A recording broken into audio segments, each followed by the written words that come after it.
Hockey team को हरा दिया। अरे वाह वाह मेरी बेटी, शाबाश। ये ले करो प्यार, जा जाकर टॉफी खा ले। सपना खुशी से पिता के गले लग जाती है और बाहर चली जाती है। अरे तुम इसको बिगाड़ रहे हो, मैं ना इसकी शादी ही करा दूंगी। ऐसा कैसे शादी करा देगी? हाँ, अभी तो उम्र खेलने की है। माँ बड़बड़ करती वहां से निकल जाती है, लेकिन शाम को उन लोगों के घर कुछ लोग आते हैं। अरे राम सुखिया, जरा ये तो बतलाओ सपना के बारे में क्या सोचा है? अरे क्या सोचना है मास्टर जी, पढ़ रही है, जितना पढ़ सकती है पढ़े, फिर शादी करवा देंगे, कोई अच्छा सा गांव का ही लड़का देख लेंगे। अरे तुम तो उसके पिता हो, तुमको कुछ नहीं पता? माँ घबरा जाती है। अरे का मास्टर जी, का पता नहीं, का हो गया? हम तो इनसे पहले ही बोल रहे थे कि लड़की की जात है, संभाल लो। अरे भाभी जी, आप भी ना कभी अच्छा भी सोच लिया करो।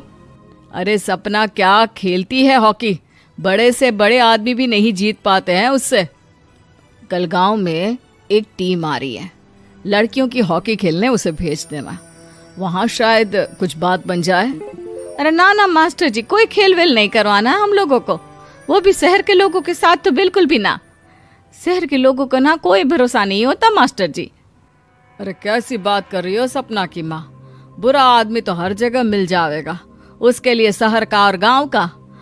हाँ हाँ मास्टर जी, हम लोग तैयार हैं, कल आ जाएगी सपना वक्त से। माँ के लाख मना करने पर भी पिता सपना को हॉकी टीम के लिए भेज देते हैं। शाम को सपना वापस आती है, लेकिन लट के मुंह से। और क्या हो गया, मार खाई हो का? कौन मारेगा हमें? कोई मार वार खाकर नहीं आए। अरे फिर शकल पर 12 क्यों बजे हैं, बताओगी? देखो माँ, आप समझोगी नहीं, बताकर फायदा क्या है? अरे बिटिया रानी, हम तो समझेंगे ना, हमें ही बता दे। सपना पापा के गले लग जाती है। पापा, मैं ना सिलेक्ट हो गई हूँ भारत की हॉकी टीम में खेलने के लिए। अरे वाह, ये तो बहुत ही खुशी की बात है मेरे बच्चे। फिर मेरी गुड़िया काहे परेशान है? पापा, मुझे दिल्ली जाना पड़ेगा आगे की प्रैक्टिस के लिए। माँ जो सारी बात सुन रही होती है, जोर से चिल्लाती है। एक पैसा नहीं है मेरे पास, समझी? कुछ नहीं दूंगी। शादी के लिए लड़का फाइनल भी कर दिया है, कल्ले का बेटा, वो शादी कर लेगा तुमसे। सपना पिता की ओर देखती है।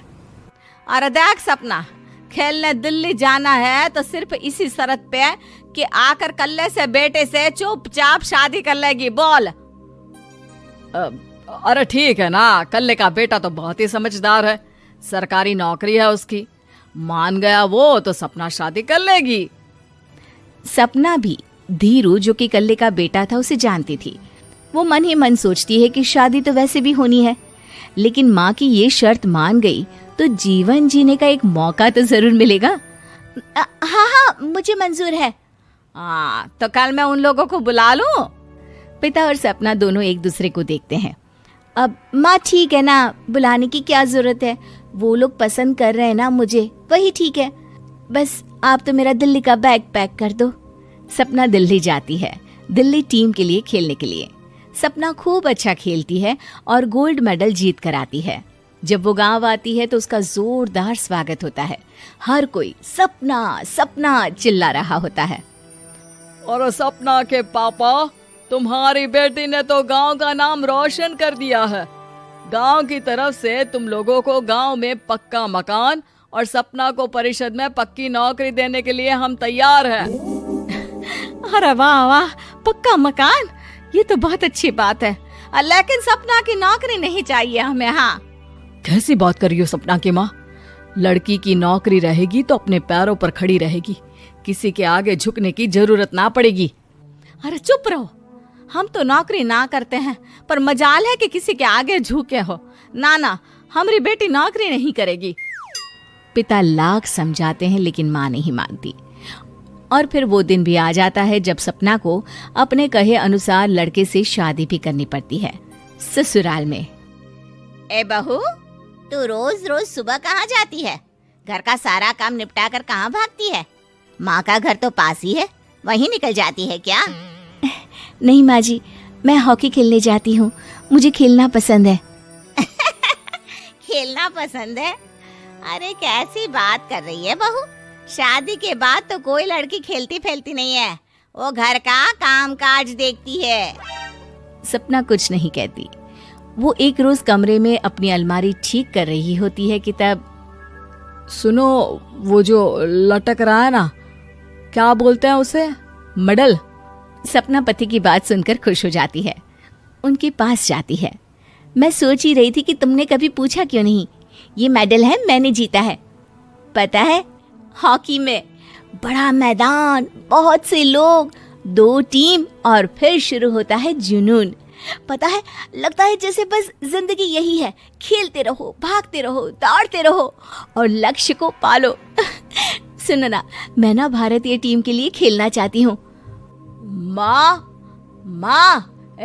यहाँ तो आ जरा।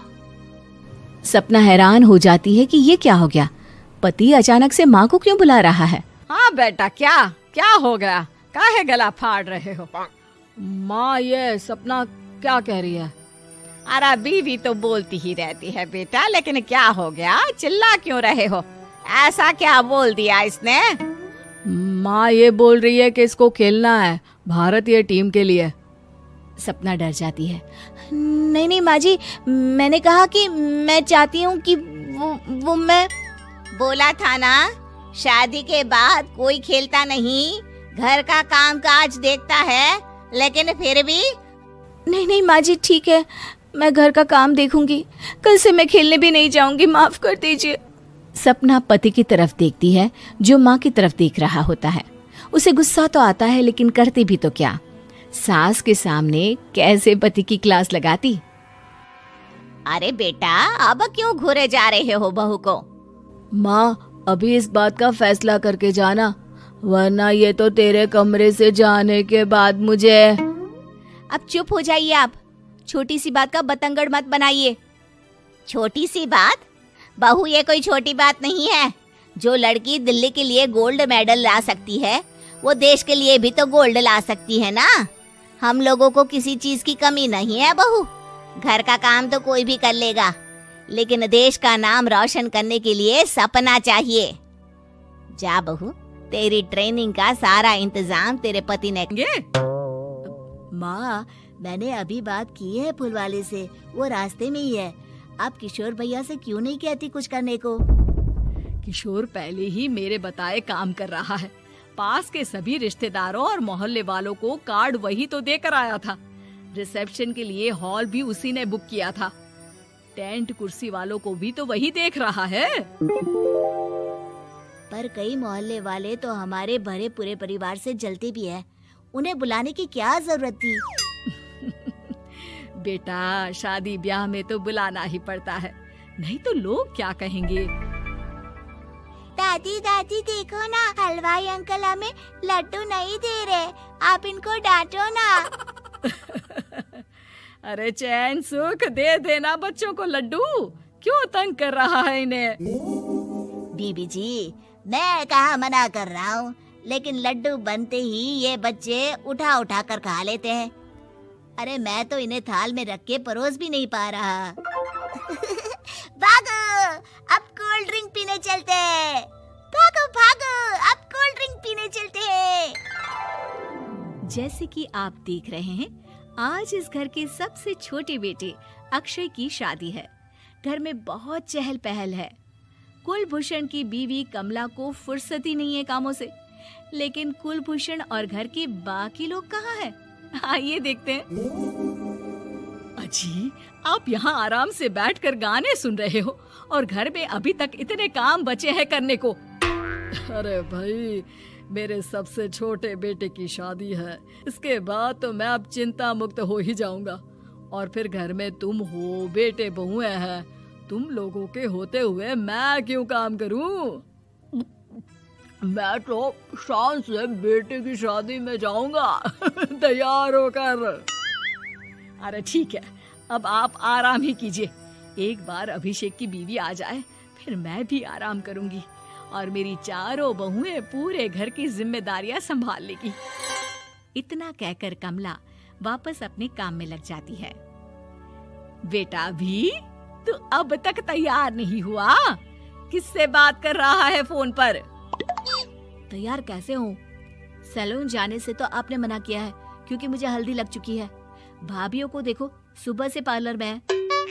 अक्षय की शादी हो जाती है और नंदिता बहू बनकर घर आ जाती है, लेकिन इस घर की खुशियों को मानो किसी की नजर लग गई थी। नंदिता के आने के बाद आए दिन घर की शांति भंग होती रहती।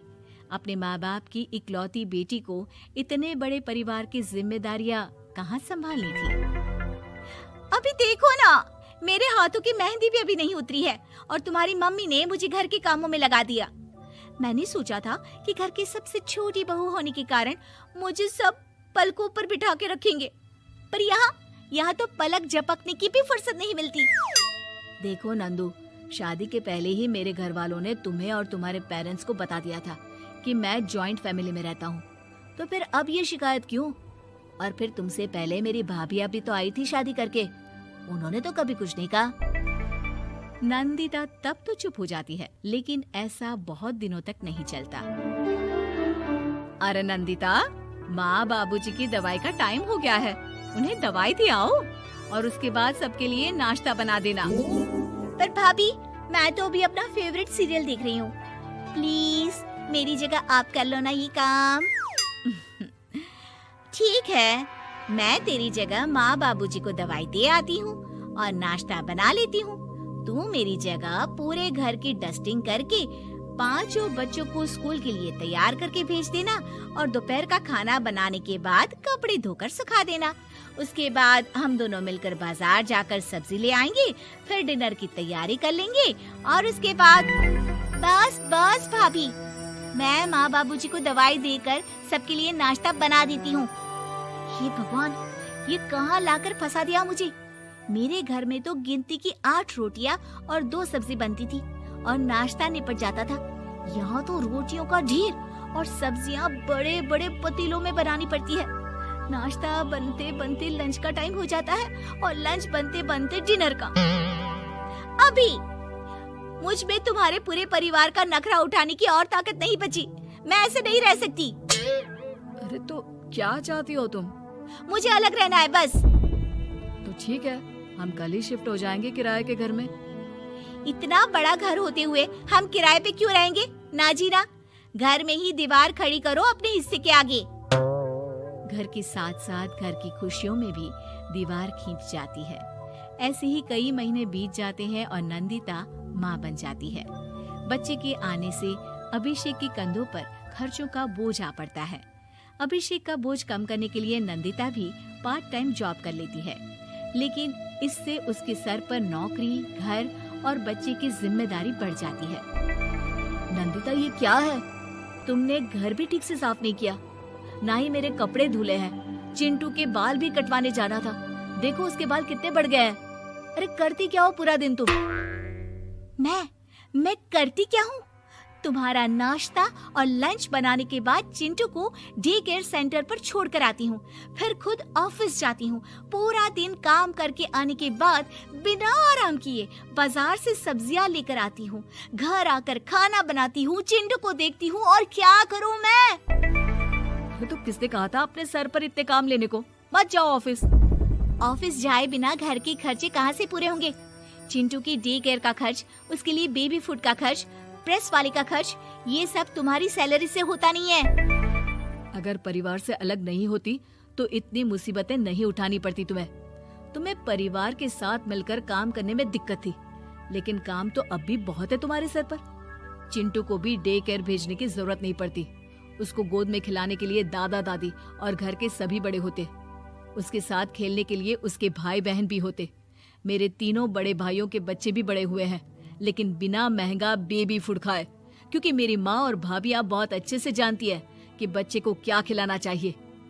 बिजली के बिल जैसे खर्चे भी सब मिलकर बांट लेते थे, लेकिन तुम्हें तो सबसे अलग रहने में ही मजा आता है, तो अब शिकायत क्यों करती हो? बस करो अभिषेक, बस करो।